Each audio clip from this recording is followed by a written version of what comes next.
Il faut appliquer les accords, application des accords. Ils ne sont pas appliqués. Non, non. Il y a beaucoup. L'essence, hein? Il était convenu pour l'essence qu'on doit augmenter, qu'on doit discuter pour savoir quand on augmenterait. Après des enquêtes, les enquêtes ne sont pas faites, on n'arrive pas à augmenter l'essence.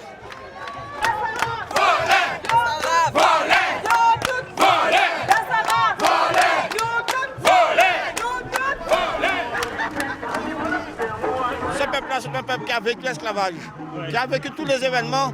Là aussi, on va nous le vaincre. J'ai foi, j'ai confiance en mon peuple. Mais l'esclavage, c'est une vieille question quand même. Ça a plus de 150 ans, la fin. Et en France, il se réfère toujours à 1789. C'est aussi vieux. Ouais. Donc par conséquent, vous savez, la mémoire d'un peuple n'est jamais vieille. On dit que l'esclavage est aboli, mais dans les faits, ce sont toujours les mêmes qui ont toujours le pouvoir. Ah, c'est les riches, oui. C'est les riches. Vous avez parfaitement raison, monsieur. Mais ça, c'est le capitalisme. C'est vrai, C'est le système de notre société, ça. C'est la profitation. Aujourd'hui, vous l'appelez le capitalisme, mais nous appelons ça la profitation. Mais il est temps justement que ce système-là il tombe. Parce qu'on en a marre.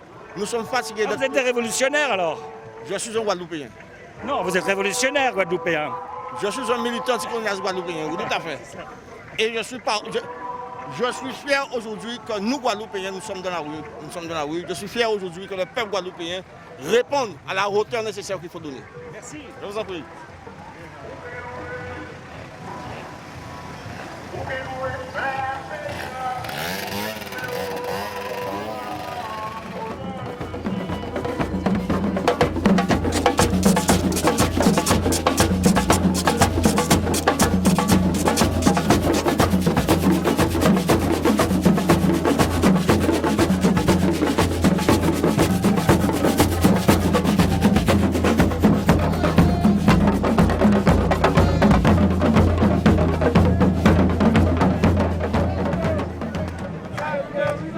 Bonjour. Je peux pas vous serrer la main? Oui. Bon, reste nous. C'est une autre manif, c'est ça? C'est une autre manif, ouais, à Ouais. Paris, ouais. Vous avez mal? Sauf quand je rigole. Pour un révolutionnaire comme vous, c'est un bel exemple, le LKP, le mouvement social, comment ils ont réussi à mobiliser les gens. C'est un très bel exemple à méditer. C'est pas un modèle, parce que des modèles, il n'y en a pas en général, de toute façon. Chaque lutte trouve ses propres voies. Mais c'est un exemple à méditer, d'avoir réussi à fédérer tous ceux qui luttent contre la profitation. Voilà, c'est pas un modèle dans le sens où ici, c'est vrai qu'il y a une histoire particulière. Le poids de l'esclavage, du colonialisme, l'actualité même néocoloniale de l'État français. Maintenant, de l'autre côté de l'océan, la profitation, chez nous aussi, ça veut dire quelque chose, je pense. Ouais. Mais pourquoi ça marche ici alors qu'ailleurs ça marche pas? C'est la discussion qu'on a en permanence avec le LKP, c'est toujours la question qui me pose et c'est la question que je me pose aussi. C'est vrai. C'est toute proportion gardée, parce qu'il ne s'agit pas de faire... mais pourquoi on n'a pas réussi à faire un LKP en France? Au niveau national, en tous les cas, j'entends, mais je pense que plus on monte au niveau national vers les états-majors, politiques ou syndicaux, plus on bute sur les querelles de chapelle et plus on a du mal à fédérer. En même temps, c'est pas un mouvement politique au sens où ils veulent changer le système. On sent qu'ils sont bien, en fait, ils sont bien dans la France parce que ça leur apporte beaucoup de choses, mais en même temps, ils veulent cette dignité. Et en même temps, il y a les leaders qui veulent, eux, c'est clair, l'indépendance, même s'ils ne le disent pas, parce qu'ils préfèrent fédérer. Pas tous. Enfin non, d'ailleurs c'est assumé. Hein. C'est moyen assumé quand même. Enfin, je sais pas, moi Ouais. en tous les cas des discussions que j'ai eues avec eux, avec certains d'entre eux, en tous les cas, même avec Domota, ça a toujours été de dire on ne fait pas de l'indépendance un préalable aux mobilisations sociales. Ouais. Et je pense que c'est intelligent de faire des choses comme ça. C'est-à-dire l'idée c'est de dire on va redonner à la population les moyens justement de recroire en elle-même, d'élaborer ses propres recettes, ses propres solutions politiques et démocratiques. Et ensuite on verra. Et c'est vrai que ce qu'on constate ici une nouvelle fois, alors là, c'est pas particulier pour le coup. Je pense que c'est un point commun de grande mobilisation sociale, c'est que voilà, il y a des grandes conquêtes sociales et des grands embrasements qui sont souvent plus efficaces quand ils se passent en dehors du système électoral. D'ailleurs, le LKP aujourd'hui, il n'a pas de candidat. Non.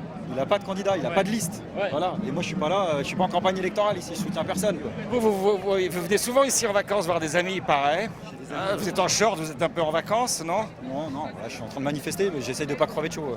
Ouais, mais moi aussi, j'aimerais bien être en short, Mais vous êtes en sandales, mon cher. Oui, bien sûr.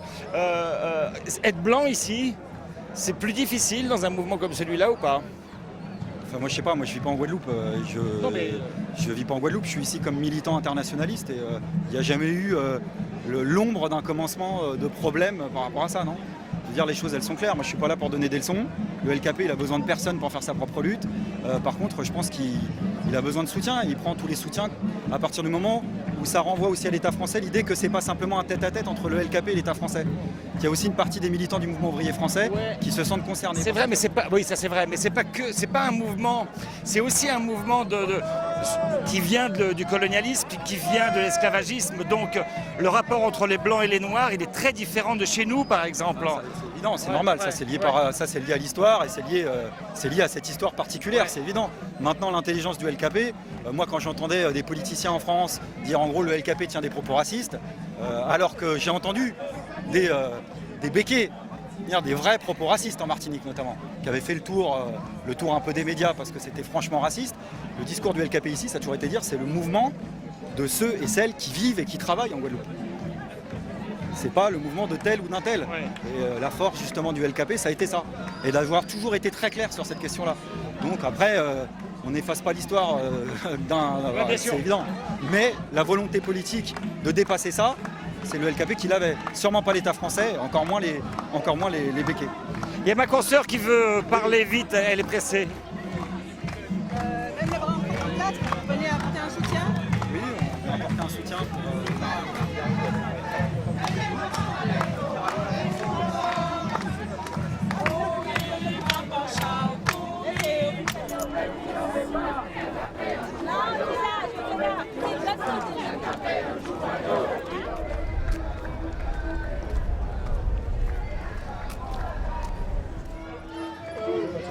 Ça dit que le sous-préfet là pas disponible pour recevoir nous et peut-être qu'il fait nous par après dans notre bitère, mais pour matin là il pas disponible pour recevoir nous. Et qu'est-ce que vous demandiez une audience, c'est ça? Ça n'a pas marché? Non, on savait que ça n'aurait pas marché parce que l'État français, son idée c'est de nous réprimer, de nous tabasser, donc de nous parler non, d'autant plus que nous connaissons qu'ils n'ont pas de réponse face à la vérité des Guadeloupéens sur les escroqueries dont nous sommes victimes. La police n'est pas là. Mais vous voulez les voir? Mais essayez d'escalader là, et vous verrez. Mais sur la route, on ne les a pas vus. Mais ils sont camouflés. Mais, allez donc du côté des supermarchés détenus par les béquets, vous les verrez. Ouais. Ils sont en train de surveiller tous les biens des béquets et ils n'ont pas 5 minutes pour nous recevoir. Mais ça nous étonne pas. Ça fait longtemps que vous avez demandé une réunion comme celle-là? Écoutez, à chaque manifestation, le sous-préfet est toujours à la fenêtre en train de nous observer et toujours en train de nous dire qu'il est prêt à nous recevoir. Curieusement, aujourd'hui, il n'est pas présent, mais il est caché à l'intérieur, on le sait. Ouais. Pourquoi ils ont pris à les cacher? Mais tout simplement parce qu'ils ont envie qu'on s'énerve et puis après qu'ils ont une raison pour intervenir. Mais on ne va pas s'énerver. Vous savez, le peuple guadeloupéen est mobilisé, nous sommes plusieurs dizaines de milliers dans les rues, mais tout se passe bien et nous allons continuer. Vous appelez à la grève générale? Nous avons déposé un préavis de grève à compter du 9 janvier et nous allons déterminer dans les jours qui viennent les différentes modalités de nos manifestations. Mais nous serons présents sur tous les terrains, pas seulement le 20 janvier, mais à compter de la semaine prochaine sur tous les terrains. Le 20 janvier, il y a une grève générale qui... Mais le 20 janvier, c'est l'anniversaire du LKP. Il y aura également des choses qui sont prévues le 20, le 21, le 22, le 23, le 24, février, mars, avril, mai, toute l'année. C'est reparti, non? Ça n'a jamais arrêté. Ça n'a jamais arrêté.